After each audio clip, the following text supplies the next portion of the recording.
भारत क्रांती मिशनतर्फे 19 February 2026 रोजी ओडिशातील जगन्नाथपुरी येथे आंतरराष्ट्रीय शिवजन्मोत्सव मोठ्या उत्साहात साजरा होणार आहे।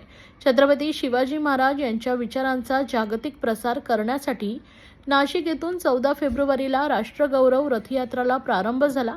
ही यात्रा छत्रपती संभाजीनगर, सिंदखेड राजा, नागपूर, रायपूर, संबळपूर मार्गे पुरी येथे 18 फेब्रुवारीला पोहोचेल। 19 फेब्रुवारी रोजी सकाळी समुद्र किनारी शिवरायांच्या मूर्तींचा दुग्धाभिषेक व जलाभिषेक होणार असून अरुण स्तंभापासून रथयात्रेला प्रारंभ होईल। सायंकाळी भगवान जगन्नाथाच्या साक्षीने सोहळ्याची सांगता करण्यात येईल। देशभरातील तसेच 150 देशातील प्रतिनिधींच्या सहभागातून एक भारत श्रेष्ठ भारतचा संदेश दिला जाणार आहे। आयोजकांनी सर्व शिवभक्तांना मोठ्या संख्येने सहभागी होण्याचं आवाहन केलं आहे। नक्कीच छावा भारत संघातर्फे हा अतिशय स्तुत्य असा उपक्रम आहे आणि नक्कीच महाराजांना देखील अभिमान वाटेल असं सगळ्यांचं काम एकत्रितपणे आपण पाहता आहे। संघटनेतले सगळे पदाधिकारी यांचं विशेष अभिनंदन करते। त्याचबरोबर आपल्या सगळ्यांना चांगलं सामर्थ्य आणि पुढे जाण्याची शक्ती देणारा हा पूर्ण ओम शांतीचा जो पूर्ण ग्रुप आहे हॅपी थॉट्सचा, तो पण या समवेत आपल्या सोबत आहे नाशिककर म्हणून।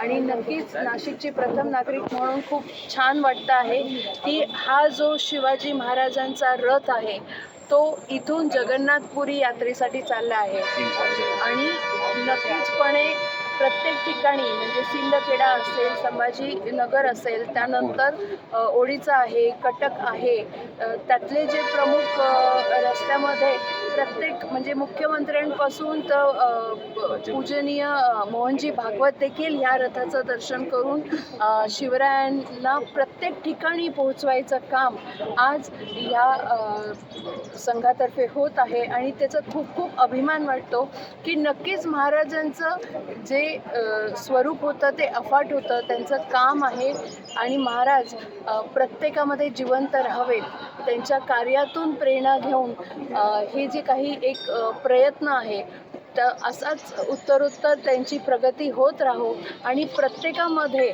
महाराजांसारखा देशप्रेमी, स्वराज्यप्रेमी निर्माण हो याचाच संकल्प करते।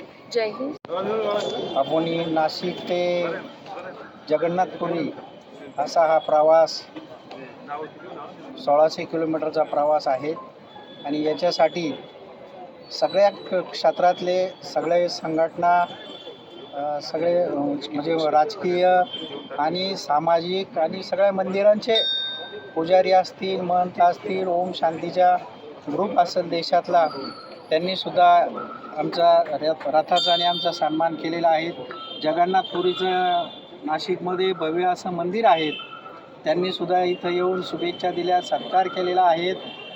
पंचमुखी आखाड्याचे महंत भक्तिचरणदास महाराज यांच्याही वतीनं सत्कार आणि शुभेच्छा झालेल्या आहेत।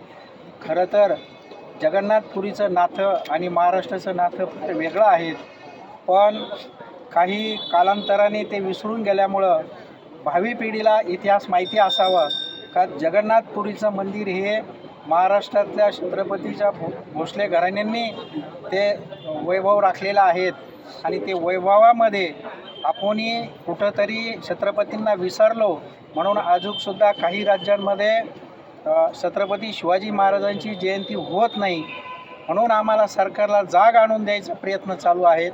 आम्ही आत्तापर्यंत 17 राज्यामध्येही जिथं जयंती होत नाही तिथं जाऊन आमचा ग्रुप जयंती करतो आणि प्रत्येक राज्यामध्ये राज्यपाल असतील, मुख्यमंत्री असतील, सन्मानाने जयंती साजरी करतायत।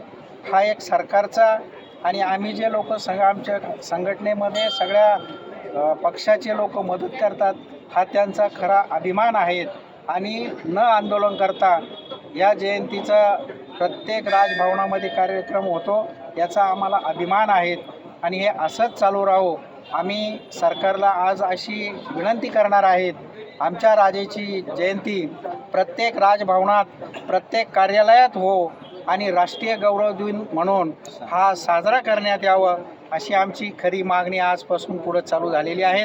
कारण 17 राज्यांमध्ये खरं तर जयंती आता होतीच, सरकारी ऑफिसांमध्ये होती, पण मुख्यमंत्री कार्यालय असेल किंवा राष्ट्रपती कार्यालयाने याची दखल घेऊन GR काढावं आणि तो GR प्रत्येक कार्यालयात, शाळात असेल, तलाठी ऑफिस असेल, नगरपालिका असतील, या सगळ्या कार्यालयांना सूचना असाव्यात. आमच्या नाशिकच्या प्रथम महापौर यांनी आडकेताईंनी आम्हाला शुभेच्छा दिल्यात आणि एक जिजाऊच्या रूपाने त्यांनी एक संदेश दिलेला आहे आणि त्यांनीसुद्धा अशाच पद्धतीने युवक तयार करावं.